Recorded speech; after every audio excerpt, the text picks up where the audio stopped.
Magandang umaga. Nasaan ang team leader ninyo? Michael? Michael? Ikaw ba yan? Kilala mo ba ako?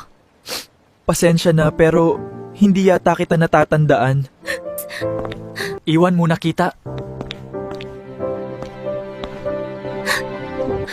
Well, hello there.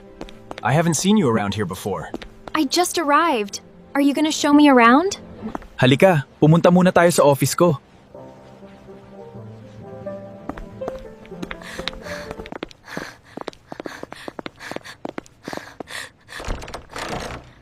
Sigurado ako na si Michael siya. Pero, bakit hindi niya ako nakikilala? Ano kaya ang nangyari sa iyo, Michael? Bakit mo ako kinalimutan? Bakit ka umiiyak, Karina? Ano bang nangyari sa'yo?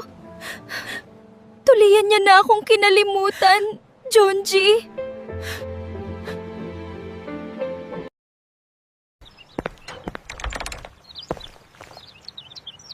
Alin kaya ang mas bagay sa akin? Karina, kumain ka muna, anak. Napansin ko hindi ka kumakain ngayong mga nakaraang araw. Sige po, Nay. Magbibihis lang po ako tapos susunod na po ako sa kusina. Magsisisi ka sa ginawa mong paglimot sa akin, Michael. Look at that dress. She looks incredible. Wow, Karina! Ang ganda mo naman yata. Salamat, Jonji.